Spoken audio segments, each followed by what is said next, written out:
오늘은 파이썬을 가지고 UI를 만드는 라이브러리를 한번 알아볼 거예요.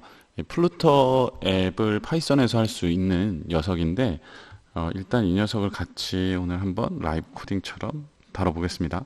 폴더 하나를 지정해 줘야겠죠. 그래서 바탕화면에 저는 폴더 하나를 만들고 여기에서 VS 코드를 띄울 거예요. 그래서 flat UI라고 그냥 지을 거고, 그다음 여기에서 VS 코드를 열겠습니다. 이런 창이 뜨면 실례합니다를 눌러주시면 되고요. 그다음 여기에서 처음 여기서 작업하시니까 app.py라고 파일을 만드신 후에 여기에 혹시 확장이 설치가 되는 표시가 나온다면 잠시 기다렸다가 이렇게 설치가 되죠. 몇 가지 확장들이 설치가 될 거예요.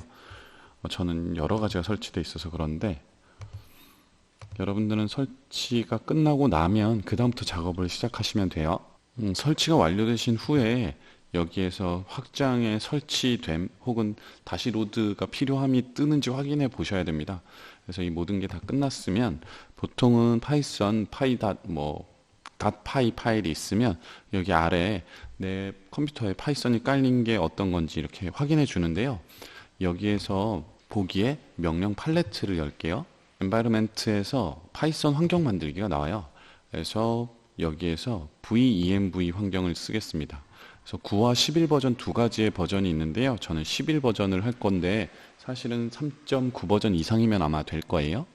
그래서 이렇게 만들어 주시면 여기에 venv라는 폴더가 생기면서 새롭게 뭔가가 나타나게 돼요. 그리고 마찬가지로 하나 더 집에서는 깔아주시면 좋은 게 파워쉘입니다. 파워쉘인데 이 파워쉘을 버전업을 해놔야 파이썬 가상 환경에서 쓰실 수 있거든요. 그래서 파워쉘 이렇게 다운로드를까지 넣어주시면 한 방에 가는 그 링크가 나타나게 될 거예요.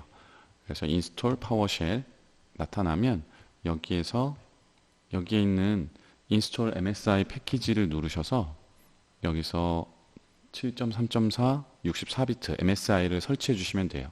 제 건 이미 설치가 돼 있어서 설치는 하지 않겠습니다. 이게 설치되고 난 다음에는 컴퓨터 재부팅을 해주시는 게 좋아요.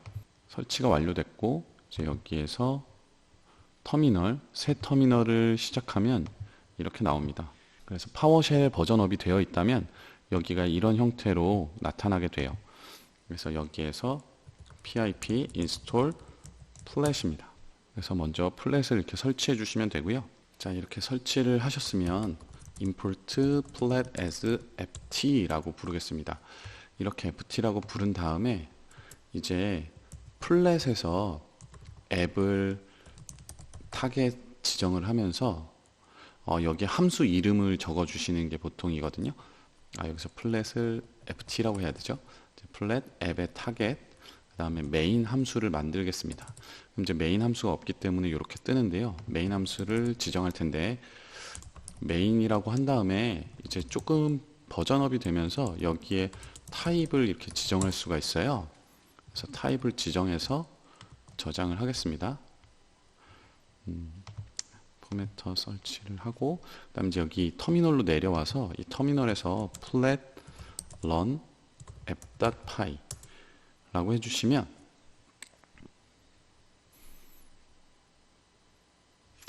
이렇게 UI 창이 떠요. 근데 지금 저희가 이 안에 아무것도 넣지 않았기 때문에 이렇게 빈 창이 이런 식으로 뜹니다. 저는 이걸 분할을 할게요. 이렇게 해서 분할을 하고요. 그 다음 이제 여기에서 보시면 이 터미널에 있는 이 실행 명령이 아직 종료가 되지 않았어요. 그래서 얘를 종료시키면 이 창도 같이 꺼지게 됩니다. 혹은 얘를 종료시켜 주시거나요. 그런데 이거 이제 플랫으로 실행시키는 것의 좋은 점. 그러니까 여기에서 플레이 버튼을 눌러서 실행도 할 수 있지만 플랫으로 이렇게 여기에서 이 명령을 통해서 실행을 시키게 되면 좋은 점은 뭐냐면 여기에서 우리가 뭔가 코드를 변경시키면 그게 자동으로 반영이 되게 되어 있어요. 자, 그럼 이제 가장 기본적인 앱을 한번 만들어 보겠습니다. 먼저 요 페이지라고 하는데요. 이게 하나의 페이지거든요. 여기 나와 있는 요게 하나의 페이지입니다. 그래서 타이틀을 한번 걸어줘 보겠습니다. 타이틀 hello UI라고 해서 저장을 하시면 얘가 순간적으로 다시 반응을 하면서 다시 한번 실행이 되게 돼요. 자, 그 다음에 이게 지금 나타나지가 않죠? 그래서 페이지 업데이트라고 해주시면 이 페이지 자체가 이제 업데이트 되면서 여기 UI 타이틀이 뜨게 돼요. 이렇게 해서 타이틀은 하나를 만들었고, 만약에 이제 여기를 이런 식으로 바꿔서 다시 한번 저장을 하면 얘가 자동으로 고쳐서 그걸 반영해 주게 돼요. 그리고 업데이트가 되기 때문에 여기도 바뀌게 되겠죠. 그래서 이 업데이트는 맨 아래쪽에 이런 식으로 있는 게 좋겠죠. 그 다음에 이제 하나를 만들어 보겠습니다. 이 페이지에다가 add라고 해서 ft에 텍스트를 한번 추가해 볼게요. 안녕하세요 라고 하면 이렇게 해서 저장을 해주시면 이제 여기 잘 보시면 페이지에다가 추가를 하는데 ft에 텍스트를 이런 식으로 추가할 수 있는 거예요. 그리고 나서 업데이트가 되면서 이렇게 나오는 거겠죠.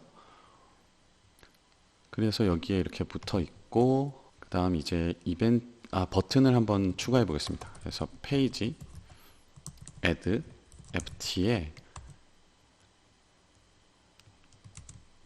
이까지만 치시면 엘리베이트 버튼이 나타나거든요.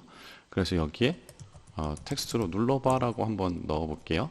이렇게 해서 다시 한번 저장을 해주시면 여기에 버튼이 생성되게 됩니다. 이렇게 버튼이 생성이 됐죠. 근데 이걸 눌러도 아무런 반응이 없거든요. 그럼 이제 이 구조를 잠깐 생각해 보시면 이 엘리베이트라는 버튼이 눌려졌을 때 뭔가 이벤트가 들어가야 됩니다. 그러면 이때 이벤트를 바인딩 해준다라고 하는데 on 클릭이라는 속성에 함수 하나를 추가해 주시면 돼요. 그럼 여기 이 안에서 def on 클릭 핸들러라고 하겠습니다. 그래서 이벤트가 들어오고요. 프린트 버튼이 눌렸습니다.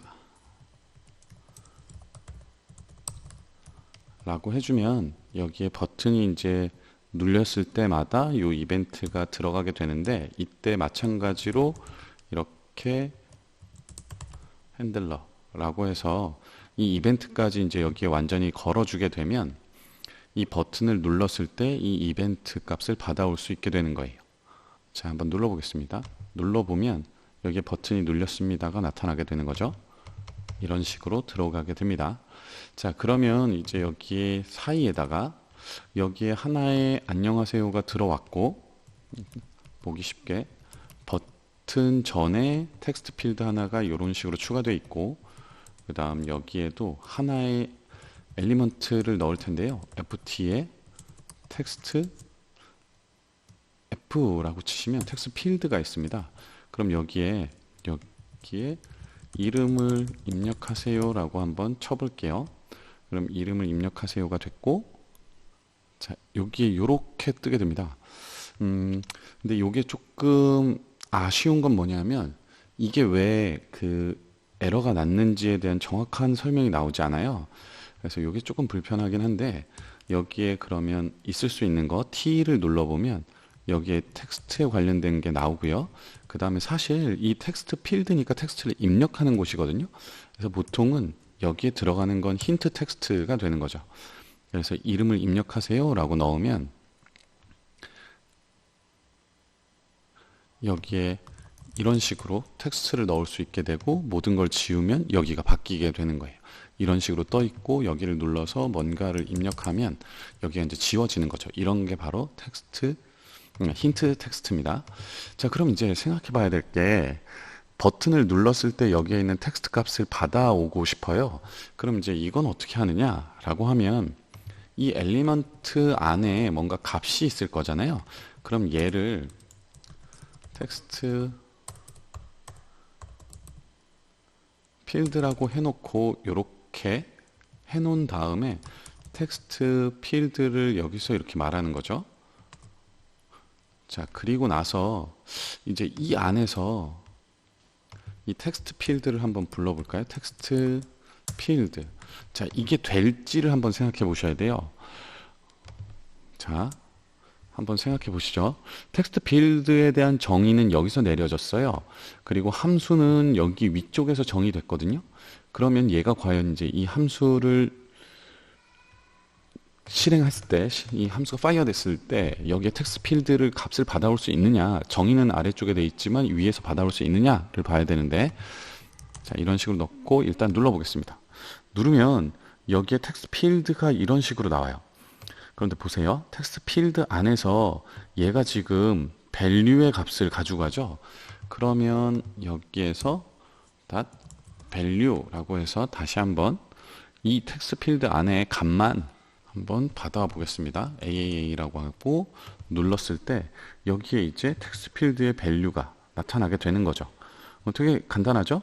그래서 여기에서 함수를 위쪽에서 정의했지만 아래쪽에서 이 텍스트 필드를 정의하더라도 위쪽에서 읽을 수 있다는 거 알아두시면 돼요. 왜냐하면 이제 인터프리터가 여기를 해석하면서 여기를 해석하고 난 다음에 여기가 파이어 되는 거기 때문에 그때 텍스트 필드를 읽을 수 있어요. 이게 인터프리터이기 때문에 그렇거든요. 자, 그럼 이제 이렇게 됐습니다. 그러면 여기에 뭔가를 입력하면 이 위쪽으로 계속 그 자료의 값을 넘기려고 해요. 그럼 이제 한번 생각해 보죠. 여기에 뭔가를 넣으면 눌렀을 때 위쪽에 한 줄씩 텍스트가 이렇게 추가돼서 내려간다. 혹은 이 아래쪽에 텍스트가 추가돼서 내려간다. 이런 형태의 UI를 만들려고 한다면 이제 생각해 보시면 여기에서 아래쪽에 먼저 추가를 해 볼게요. 눌러바를 했을 때 그러면 페이지에서 add tx tf 아니죠, ft죠. 텍스트에 텍스트 필드에 value를 추가하면 되겠죠. 이렇게 해서 한번 이제 fire를 또 해볼게요. 여기 이제 값을 넣어볼게요. 안녕 하고 누르면 안녕이 들어왔죠. 하세요 하면 이렇게 추가되는 거죠. 반갑습니다 해서 엔터를 누르면 얘가 파이어 되지 않아요. 그런데 눌러바를 누르면 이게 추가되죠. 자, 이런 상태에서 그러면 이 엔터를 쳤을 때 여기에서 텍스트 필드에서 엔터를 쳤을 때도 값을 파이어 시키고 싶다, 뭔가를 동작을 하고 싶다 라고 하면 이제 여기에서도 마찬가지죠. 온 한 다음에 여기에 submit 제출하는 거죠. on submit을 했을 때 마찬가지로 on 클릭 핸들러를 같이 써주면 돼요. 우리는 왜냐하면 여기 이벤트의 이 전달 매개체를 쓰고 있지 않기 때문에 on submit에서 on 클릭을 눌렀을 때 얘가 동작하라 라고 하면 됩니다. 그러면 한번 해볼게요. 반갑습니다. 제가 저장 안 했네요. 저장하고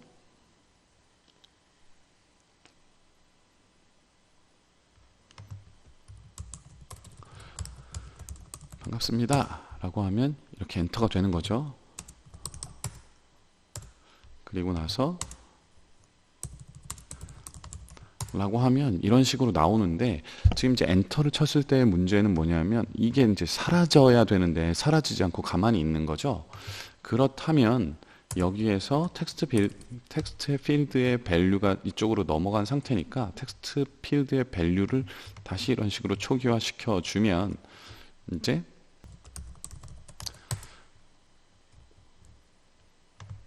자, 이제 보세요. 반갑습니다라고 했는데 여기서 엔터를 누르니까 이제 버튼이 눌리면서 들어갔죠. 근데 뭔가 이상해요. 반갑습니다라고 해서 엔터를 넣었더니 여기에 들어왔습니다.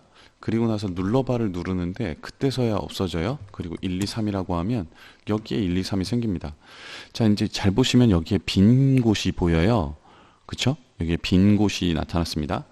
이건 뭐냐 하면 지금 여기에 텍스트 밸류 자체는 없는 거예요. 여기에 보시면 텍스트 밸류가 없어요. 그렇지만 누르면 그때서야 사라진다는 거죠. 다시 말하면 여기에서 업데이트가 되지 않았다라는 거거든요. 그럼 여기에서 페이지를 다시 한번 업데이트 해라 라고 넣어주시면 그때서야 페이지가 정확하게 동작합니다. 가볼게요. 안녕하세요 하면 이렇게 되는 거죠.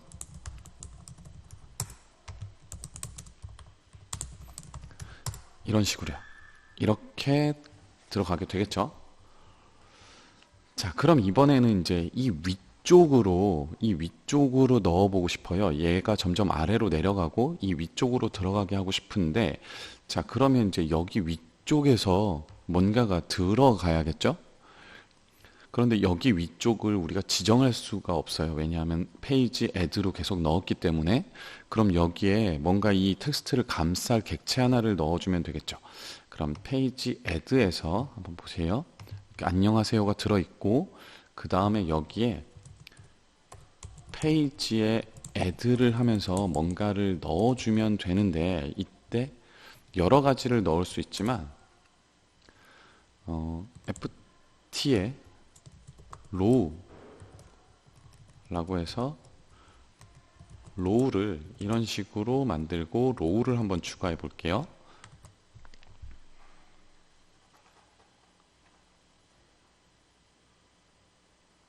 그러면 변화는 없어요. 변화는 없는데 여기에 이 코드가 정확하게 동작한 건 알 수 있죠. 그럼 여기에서 한번 보시죠. 우리가 어디에 넣고 있냐면 페이지의 맨 마지막에 애드를 하고 있거든요. 그렇다면 여기에서 로우에 넣을 수 있으면 돼요. 자, 로우에다가 얘 자식들을 컨트롤즈라고 하거든요. 여기에 어펜드를 시켜주시면 돼요. 이런 식으로요. 그러니까 로우가 얘죠. 줄을 얘기하는 애한테 이 컨트롤즈는 로우 안에 이제 뭔가를 넣을 수 있는 녀석들이거든요. 그럼 여기에서 반갑습니다라고 넣으면 이제 위쪽으로 들어가는 거예요. 그런데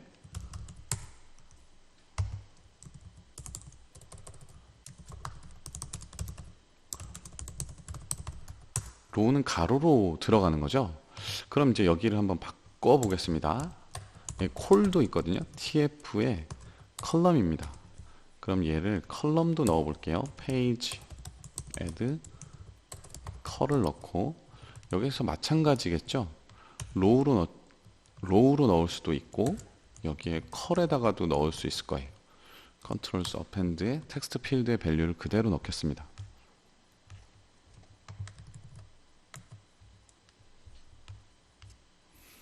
자, 그럼 이제 어떻게 동작하는지 보세요. 라고 하면 이제 하나는 로우였기 때문에 위쪽 건 가로로 붙을 거고 아래쪽 건 세로로 붙어 나갈 거예요.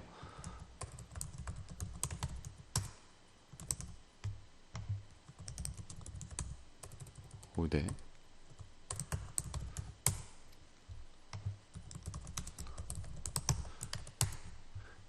자, 보시면 아시겠지만 로우는 옆으로 붙어 나가고 컬럼은 아래로 붙어 나가요. 그럼 이제 궁금한 게 하나 있으셔야 되는데 얘가 만약에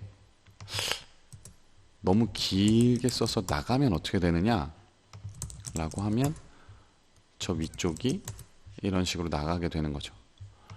여기가 이제 이미 벗어나게 된 거예요. 따라서 이렇게 만들었을 때 이 로우가 벗어나게 되면 뭔가 스크롤 할 수 있는 녀석을 넣어줘야 된다는 걸 알 수 있어요. 하지만 오늘 다룰 내용은 거기가 아니고요.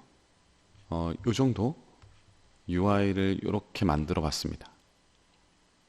그러면 이런 기본적인 걸 바탕으로 해서 플랫 홈페이지에 있는 투두를 한번 같이 만들어 볼 거예요. 다음 시간엔 이 플랫 홈페이지의 투두 앱을 한번 같이 만들어 보겠습니다.